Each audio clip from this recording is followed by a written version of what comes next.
આદરણીય શાખા અધિકારી સાહેબ સમીરભાઈ, નિતેશભાઈ, વિકાસ અધિકારી મિત્રો અને વાલા એજન્ટ મિત્રો,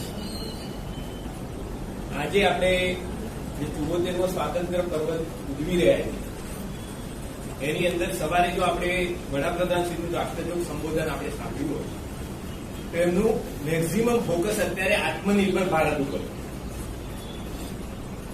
એ આત્મનિર્ભર શબ્દ એ આપણા માટે બહુ સૂચક શબ્દ છે, કેમ કે આપણે આપણો વ્યવસાય જે છે એની અંદર પણ જો આપણે આ આત્મનિર્ભરનો સંકલ્પ સ્વીકારી લઈએ તો કદાચ આજ સુધી આપણે ન બિલીવ કરી હોય, ન કલ્પી હોય એવી એની અંદરની સફળતા આપણે પ્રાપ્ત કરી. અત્યારે મોટા ભાગે આપણા દેશની જે સાંપ્રત પરિસ્થિતિ છે કે વૈશ્વિક મહામારી કે કોરોના, એના કારણે તમામ સેક્ટરની અંદર એક ભય પ્રવર્તી છે. અને સૌથી મોટી તકલીફ તો એ છે કે એ ભય જ્યાં સુધી આપણા મગજમાંથી ન નીકળે ત્યાં સુધી ઓરિજિનલ જે ફંક્શન અથવા ઓરિજિનલ આપણી અંદરની એબિલિટીનો ઉપયોગ ન થાય અને આપણે ઈચ્છિત પરિણામ ન મેળવી શકીએ.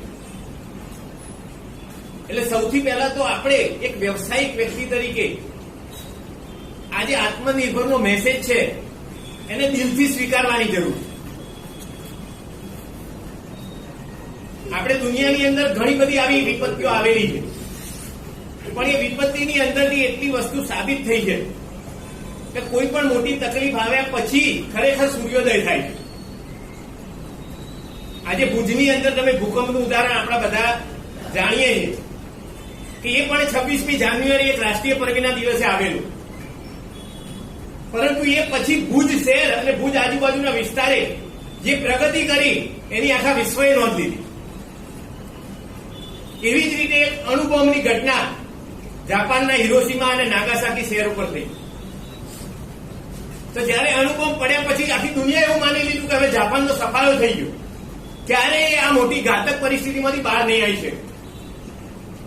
પરંતુ એ વખતે જો જાપાનને એમાંથી બહાર લાવીને આખા વિશ્વની અંદર સૌથી વધુ ટેકનોલોજીની અંદર એડવાન્સ બનાવવા માટેનું જો કોઈ પરિબળ હોય તો એની આત્મનિર્ભરતા કે જાપાનીઓની અંદર એક એવો રાષ્ટ્રવાદ અને આત્મનિર્ભરનો સિદ્ધાંત દાખલ થયો.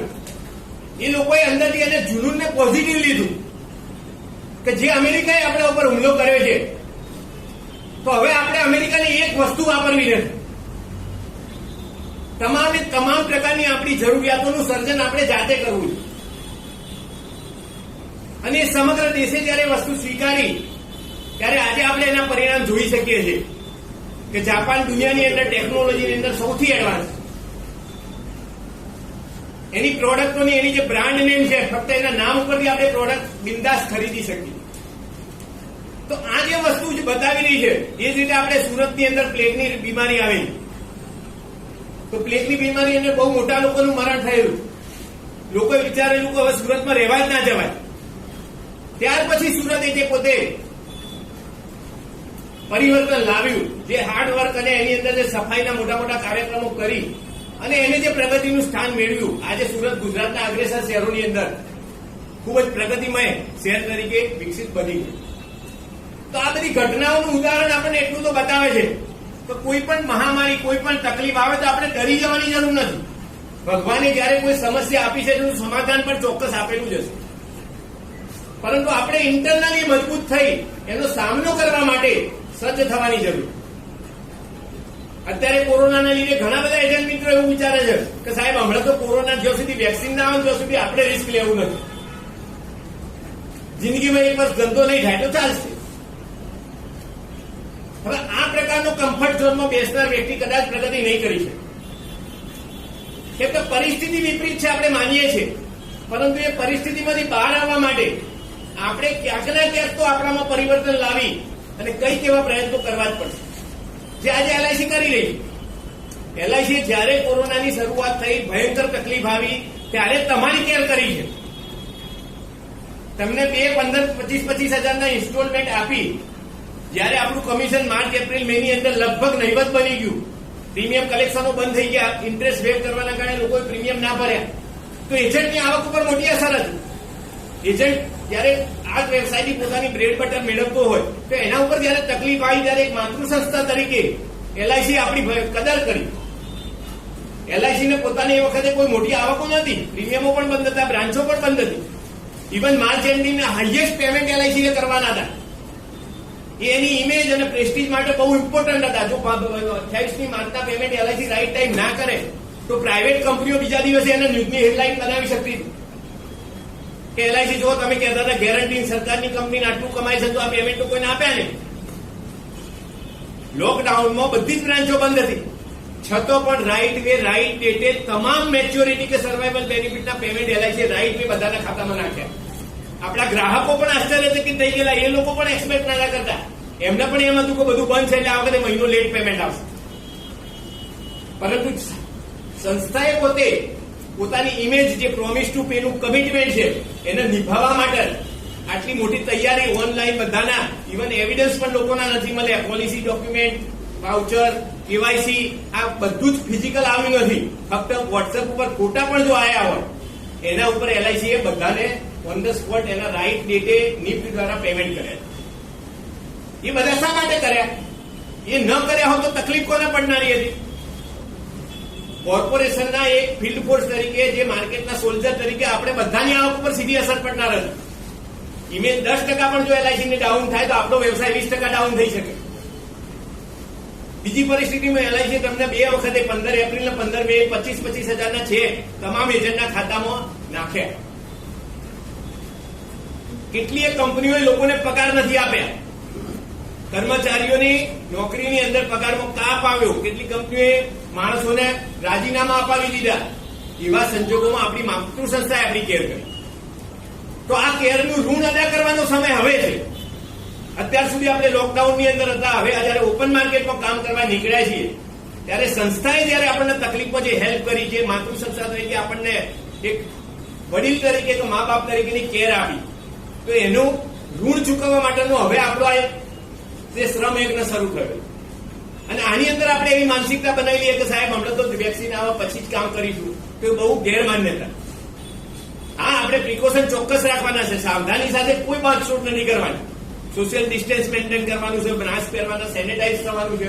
પણ માર્કેટની અંદર અત્યારે જયારે લોકોમાં વીમાની અવેરનેસ વધી છે, social security, health insurance, mediclaim આ તમામની અવેરનેસ વધી છે. ભય આવે એટલે ભયના પ્રોટેક્શન માટે લોકો જાગૃત થઈ ગયા. જેમ રોડ ઉપર માણસ ટ્રાવેલિંગ કરે તો હેલ્મેટ માટે કોન્શિયસ છે, એ જ રીતે હવે ગ્રાહકો પણ જયારે આવી મહામારીમાં એટલું તો સમજદાર થયા છે કે જીવનમાં આપણે અનિશ્ચિત સંજોગો માટે તૈયાર થવા માટે જીવન વીમો અથવા મેડિક્લેમ અથવા હેલ્થ ઇન્સ્યોરન્સ હોવો જ અનિવાર્ય છે. તો જયારે આપણા ગ્રાહકમાં જાગૃતિ આવી છે તો એ જાગૃતિને તમે પ્રોપર વે એને કોન્ટેક્ટ કરી રિઝલ્ટમાં કન્વર્ટ કરવાની એક ઓપોર્ચ્યુનિટી. એટલે કે ખરેખર આપણી આ આફત નથી, પણ આફત આપણા માટે એક અવસર સ્વરૂપે છે. અત્યારે માર્કેટમાં લોકો લોકડાઉનમાં બહાર નતા નીકળતા, ઓછા જોખમમાં હતા.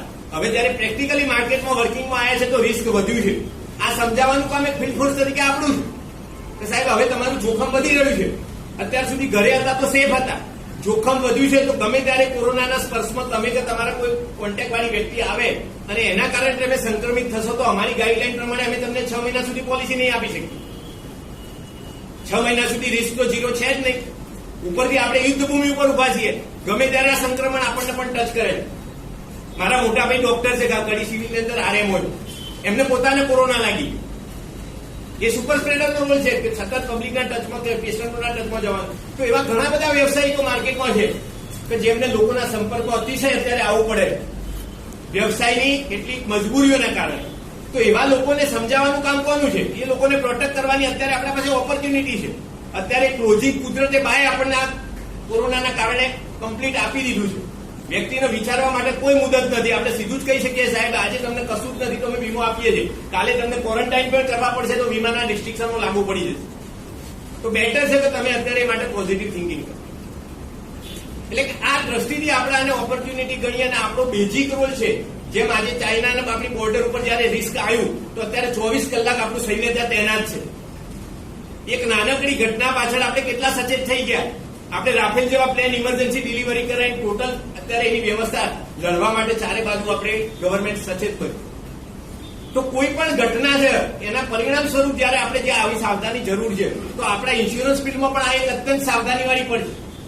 અત્યારે માર્કેટની અંદર જો આપણે બેસી જઈશું તો આપણો બિઝનેસ ટ્રેક ઉપરથી ઉતરી જશે. બજારમાં બીજી 24 કંપની કોમ્પિટિટર તરીકે કામ કરે છે. વડાપ્રધાન જયારે આત્મનિર્ભરતાની વાત કરે તો આપણી કંપની તો સંપૂર્ણ આત્મનિર્ભર છે, સરકારી કંપની છે. તો અત્યારે તો આજે સૌથી પહેલા આપણે ઝીલીને દોડવાની જરૂર છે. તો આજે આ પર્વના નિમિત્તે આપણે એવા સંકલ્પ કરવાની જરૂર છે કે જે તકલીફ છે, તકલીફ પછી અમે એને એવી રીતે કન્વર્ટ કરીશું કે લોકો પણ એવું સ્વીકારશે કે ભાઈ એલઆઈસીના યોદ્ધામાં જે તાકાત છે એ આપણા બધા માટે રોલ મોડેલ બની છે. પરંતુ એ કરવા માટે સંકલ્પ કોને કરવાનો છે? માર્કેટિંગ મેનેજરે મેસેજ નાખી દીધો, બ્રાન્ચ મેનેજરે આપણને મેસેજ આપી દીધો, શાંતિ વેચો, આ પ્લાન બંધ થાય છે, આ થાય છે. બધી સૂચનાઓ સપોર્ટ ઉપરથી આપણને ઇન્ફ્રાસ્ટ્રક્ચર તરીકે મળે છે. પણ એ બધી જ આપણી 90% હેલ્પ છે. અરે 10% હેલ્પ, સોરી. 90% તો તમારે જાતે જ ઇન્ટરેસ્ટ લઈને કામ કરવા નીકળવાનું. અને એ તમે પોતે હવે જો તૈયાર થઈને એક વખતે બહાર નીકળશો તો તમારા મનમાં જે પેલો ડરની ફિલિંગ છે ધીમે ધીમે રિમૂવ થશે. અત્યારે પણ ઘણા એજન્ટો એવા છે ઘરે જે એક્ટિવ નથી થયા, બ્રાન્ચમાં 4 મહિનાથી 0 એક્ટિવાઇઝેશન, જેમને 50,000નું ચેક ખાતામાં આવી ગયું પણ સામે આઉટપુટ તરીકે એક પણ પોલિસી એક્ટિવ નથી મૂકી. તો એ લોકો માટે આ મેસેજ અત્યંત મહત્વનો છે કે ભાઈ હવે આપણે રોલ છે. અત્યાર સુધી આપણને તકલીફ હતી તો સંસ્થાએ આપણી ચિંતા કરી છે. હવે જયારે સંસ્થાને તકલીફ છે, આજે તમને નવી લાગશે કે આપણા ઇન્ડિયાની અંદર સૌથી મોટા અફેક્ટેડ રાજ્યોની અંદર ગુજરાત આવે છે, મહારાષ્ટ્ર આવે છે. મહારાષ્ટ્ર સૌથી મોસ્ટ અફેક્ટેડ સ્ટેટ છે. ગુજરાત, મહારાષ્ટ્ર અને ગોવા આ 3 થઈને આપણો વેસ્ટર્ન ઝોન બને. તમે કદાચ જો અભ્યાસ કરતા હો તો વેસ્ટર્ન ઝોને અત્યારે આજની તારીખે 3,000 કરોડ રૂપિયા પ્રીમિયમ ક્રોસ કરી દીધું છે નવા વર્ષ, જે આખા દેશની અંદર હાઈએસ્ટ છે. 1,000 MDRT વેસ્ટર્ન ઝોનના ડિક્લેર થઈ ગયા છે. તો એનો મતલબ બોમ્બેમાં તો આપણા બી સંક્રમણ વિશેષ છે. તો આટલા હાયર MDRT ડિક્લેર થવાનું કારણ શું? કે આપણા જે એજન્ટો છે એ પોતે કન્વર્ટ થઈને સોલ્જર તરીકે કામ કરે છે. એ લોકો એવી સમજણ ડેવલપ કરી છે કે હવે એની હાઉ માર્કેટની અંદર અત્યારે મારો મોસ્ટ ઇમ્પોર્ટન્ટ રોલ છે. મારા પરિવારની પણ મારે ચિંતા કરવાની છે, મારા લોકલ આજુબાજુના ગ્રાહકોની પણ ચિંતા કરવાની છે, મારા દેશની પણ ચિંતા કરવાની. પણ આ તમામ ચિંતાઓને જો નિર્મૂળ કરવી હોય તો એમાં મારું વ્યક્તિગત યોગદાન જરૂરી. અને એ યોદ્ધા તરીકેની ફિલિંગ જ્યાં સુધી આપણામાં નહીં આવે ત્યાં સુધી આપણી અસલ જે કેપેબિલિટી પ્રમાણે આપણે રિઝલ્ટ નહીં આપી શકીએ. એટલે આજે આપણે આપણી જાતને ચેન્જ કરવાની છે. આ સમય એવો છે કે ભાઈ આપણે એવું નહીં કે તમે 24 કલાક લોકોને મળવાનું ચાલુ કરો, સંપર્કમાં ચાલુ કરો. આપણે એવું નથી કહેતા. આપણી સેફટીના પ્રિકોશન સાથે પણ આપણે ટેકનોલોજીનો એડવાન્ટેજ યુઝ કરીએ, મોબાઈલ દ્વારા કોમ્યુનિકેશન કરીએ, મેસેજ, ફેસબુક, અન્ય બધા આપણા કોમ્યુનિકેશનના જે ટૂલ્સ છે એને મેક્સિમમ યુટિલાઇઝ કરીને પ્રાઇમરી પ્લેટફોર્મ પહેલા તૈયાર કરીએ. તમે એવા સારા સારા મેસેજ શાંતિના ક્લોઝિંગના કાતે રિટર્નના બનાવીને મોકલો તો સામે ક્યુરિયોસિટીથી કસ્ટમરની ઇન્ક્વાયરીઓ આવે. પછી તમને એમાં જે પોઝિટિવ કસ્ટમર કન્વિન્સ થાય પછી લાસ્ટમાં ફિઝિકલ વિઝિટ કરો તો પણ ધંધો થઈ શકે. આજે મેં પોતે મારા યુનિટનું આ સારું કામ થયું. હું લગભગ આ 4 મહિનામાં કદાચ 2 થી 3 જ કોલમાં એજન્ટ સાથે ગયું. એટલે ફિઝિકલ કોલિંગનું એટલું ઇમ્પોર્ટન્સ નથી આપણે માનતા. એ જરૂરી છે પણ અત્યારે સમય એવો છે તો આપણે ફિઝિકલ કદાચ ડિસ્ટન્સ મેન્ટેન કરીએ પણ સાથે સાથે આપણી એક્ટિવિટી ઝીરો ના કરાય. કેમ કે આ આપણું બ્રેડ બટર છે. આપણો વ્યવસાય ફિક્સ સેલરી બેઝ વ્યવસાય છે જ નહીં. તમારું વર્કિંગ જ તમારું પરફોર્મન્સ તરીકે રિઝલ્ટ આપે. એટલે આજે આપણે આ પરિસ્થિતિની અંદર જેમ દુનિયાના જે પ્રસંગોમાં આપણે જોયું કે જ્યારે પણ આવી કોઈ આપત્તિ આવી છે તો ત્યાંમાંથી આપણો દેશ વધારે આગળ આવ્યો છે. જ્યાં માનો કે જાપાનમાં તકલીફ થઈ તો જાપાન આગળ આવ્યો છે, કચ્છમાં તકલીફ થઈ તો કચ્છમાં થાય. કોઈ પણ દુર્ઘટના કે તકલીફ છે ને માણસમાં પરિવર્તન લાવી શકે. એ પોઝિટિવ પણ હોઈ શકે, નેગેટિવ પણ હોય શકે. ઘરની અંદર માનો કે અકાળે કોઈ એવી દુર્ઘટના આવે, માણસ ડિપ્રેશનમાં જતો રહે તો સુસાઇડ પણ કરી શકે. પણ દશરથ માંજી જેવો કોઈ માણસ હોય તો એની પત્નીની ગર્ભવતી સ્ત્રીને જયારે ડિલિવરીમાં પોતે પહાડ ઓળંગવાના કારણે, રસ્તો વધારે ફરવાના કારણે, ટાઈમ લોસ થવાના કારણે એની મિસિસનું ડેથ થયું. તો એ માણસે સંકલ્પ કરી દીધો કે આ પહાડે મને ચેલેન્જ કરી છે, પહાડે મારી પત્નીનું મૃત્યુ કર્યું છે, તો હું મારી જાતે આ પહાડમાં રસ્તો કરીશ. અને એ માણસે લોકો હસતા હતા છતાં પોતાની જાતે 24 કલાક પોતાનાથી બનતી તાકાત એના પાછળ લગાવી દીધી અને એ રસ્તો પહાડ કોરીને પણ એને બનાવ્યો. તો એ જનૂન ક્યાંથી પ્રગટ થયું? એ દુર્ઘટનાએ એને પોઝિટિવ મેસેજ આપ્યો. જેમ ગાંધીજીને સાઉથ આફ્રિકાની અંદર ટ્રેનમાંથી ફર્સ્ટ ક્લાસના ડબ્બામાંથી ફેંકવામાં આવ્યા, ગોરા અંગ્રેજો કહી દીધું કે ભાઈ ગેટ આઉટ. ત્યારે ગાંધીજીને અંદરનો ઈગો હર્ટ થયો અને ઈગો હર્ટને એને એટલી પોઝિટિવ તાકાતમાં કન્વર્ટ કર્યો કે અંગ્રેજોએ મને ટ્રેનમાંથી હટાયો, હું મારા દેશમાંથી હટાયો. એમને આપણને આઝાદી નથી મળી. આવા ઘણા બધા શહીદો, ઘણા બધા દેશ માટે જેને બલિદાન આપવા માણસોના આવા સંકલ્પો જે પરિણામ લાવ્યા. તો આજે આપણી સંસ્થા માટે પણ આપણે બધા યોદ્ધા છીએ. તો આપણી અંદર જો આ જનૂન નહીં જાગે તો આપણે એક્સપેક્ટેડ પરિણામ નહીં મેળવી શકીએ. શાંતિ બંધ થાય, સાહેબની બર્થડે છે, એ બધા તો એક સેલિબ્રેશન ટૂલ્સ છે, પણ મૂળ જાત તો આપણે અંદરથી બદલાવાની જરૂર છે. જ્યાં સુધી તમારા અંદરથી પરિવર્તન નહીં આવે ત્યાં સુધી સાંપ્રત જે આપણી ક્રાંતિની સંકલ્પના છે કે ભાઈ એલઆઈસી આજે જે કરે છે એનાથી 10 ગણું કરી શકે એવી ક્ષમતા એલઆઈસીના માણસોમાં છે.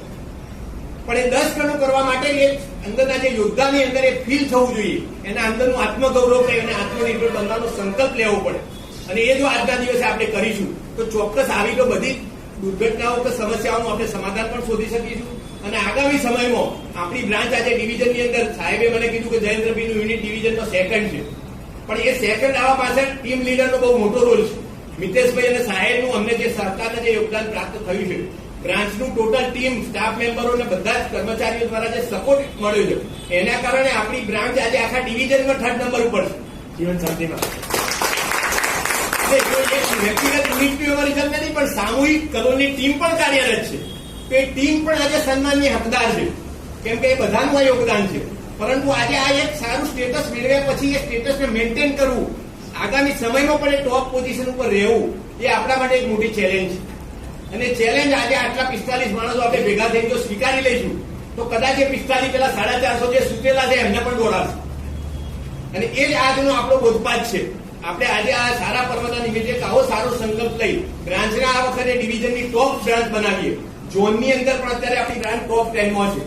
તો એ ટોપ 10 ઝોનની અંદર ઓલ ઇન્ડિયામાં પણ આવે એવી શુભેચ્છા સાથે હું તમને આ આહવાન કરું છું કે આપણે સાહેબને આપણા બધા મિત્રો વતી હું ખાતરી આપું છું કે આપણે ટીમ વર્ક દ્વારા આ વર્ષમાં કલોલને સર્વશ્રેષ્ઠ દેખાવ કરી અને આપણા સિનિયર ડીએમ સાહેબ જે આ વર્ષે રિટાયર થઈ રહ્યા છે એમની એક રિટાયરની એક યાદગીરી આપણી બ્રાન્ચ તરફથી પ્રાપ્ત થાય એવી આપણે બધા એક સંકલ્પ લઈ મહેનત કરીએ અને બધા જ એ રીતે સફળ થાવ એવી અત્રે આ પર્વે હું શુભેચ્છા આપી મારી વાણીનો વિરામ આપું.